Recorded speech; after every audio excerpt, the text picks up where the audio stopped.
And welcome back to America Talks Live. There's a new report that says Hillary Clinton's missing emails, are you ready for this? Oh, yeah. Have been found. This is pretty big. It's kind of a big deal. Kind of a big deal. And a court has ordered now for them to be released. According to Big League Politics, Clinton's deleted emails will be released to the public in September of 2018, just a few months from now. The website also notes that former FBI Director James Comey had Clinton's backup email device throughout the election and never searched it. This comes as Judicial Watch released 281 pages of newly uncovered emails just today.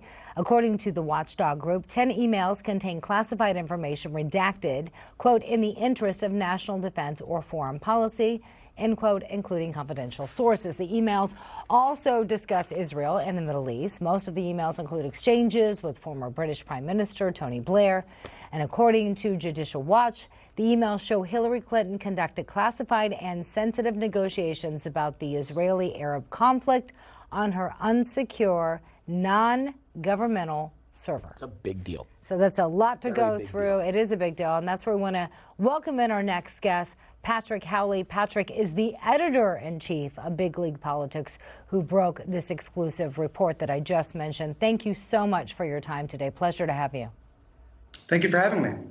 Patrick, so as I understand the story, as we read it, what's going on here is you, as an investigative reporter, came across a statement by Congressman Ron DeSantis. Ron DeSantis had asked a question about Datto, this data recovery firm, the backup firm that had worked with Platte River Networks in Colorado to back up Hillary's unsecure server in her home in Chappaqua.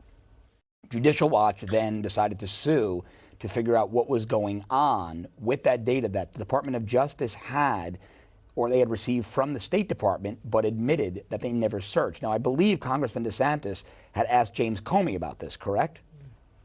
Yes, well, first of all, I followed Hillary Clinton around the country for a long time during the campaign, and one of my big priorities was trying to get her emails because I didn't believe that 33,000 emails could really be deleted. Anybody who knows anything about computers knows that's technically impossible. So almost 2 years ago, my dentist friend, Larry Kawa, who's a brilliant citizen researcher, found in some documents that something that nobody else had found, which is the fact that Hillary Clinton's electronic communications, including her emails, were backed up on what is called a Datto device, named after the company in Connecticut that produces the device, Datto. Now, this was turned over to the FBI in 2015. James Comey never searched the device, and throughout the investigation, he was telling people that he still was missing a lot of Hillary Clinton's emails. We believe now that that's perjury. Due to our coverage, Ron DeSantis became aware of this issue and entered it into the congressional record when he was interrogating the FBI Director, Christopher Wray. Christopher Wray acknowledged that the FBI never searched the device. Now, thanks to the lawyers at Judicial Watch, we have a court ruling that these emails that are stored on the Datto device must be released to the court by September 28th of this year, which incidentally is right before the midterm elections. Yeah, and let's talk about the release of those emails, 33,000 emails. That's a lot.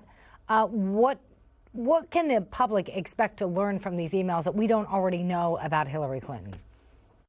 Look, I think a lot of the things that Hillary Clinton was deleting have to do with her communications with James Comey, her communications with Robert Mueller and Rod Rosenstein, and various go-betweens who were part of this Obamagate conspiracy.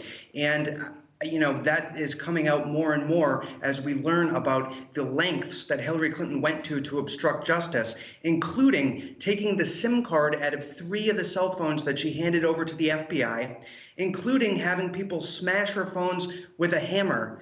I mean, this woman really went out of her way to try to hide what she was doing to FBI investigators. And finally, people are acknowledging the fact that her emails were backed up both on cloud and on a Datto device. And Judge Randolph Moss has ordered that the contents of that device now have to be released so the public can see what she was doing. So, Patrick, I just want to go back to my last question because the timeline is so important in these investigations. So correct me if I'm wrong. A researcher that you're familiar with finds this information. You publish a report on it. Congressman Ron DeSantis sees your report on it, and he asks Director Christopher Wray about this. Director Wray essentially reaffirms what James Comey had said previously, and that the FBI was, in fact, in possession of these devices, but had never searched them. That was all the catalyst for the Judicial Watch lawsuit, which led to Judge Moss deciding that these emails must be produced. Is that correct? That's right. That's citizen journalism at its finest. Results-based reporting is what we do here. So I'm very happy that the public is able to, finally learn this information. So there were a few tranches that were to be released, correct? So there was a tranche released, a tranche of emails released in January. I believe another, according to your story, was supposed to be released on March 30th. And the last tranche, which includes this hard drive, I believe they call it device number 5, which is really the smoking gun. Well, that's the speculation anyway. That's due to be released on September 28th. Was there anything enlightening in the previous 2 batches outside of what Miranda read on air a short time ago?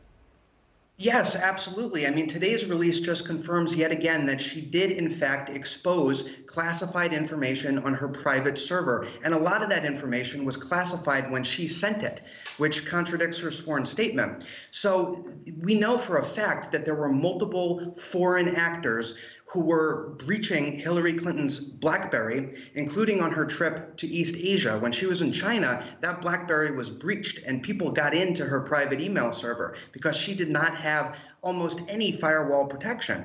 And she had open doors everywhere that any hacker in the world could have gotten into, even a high school kid. So, we know that she exposed classified information to foreign hostile actors.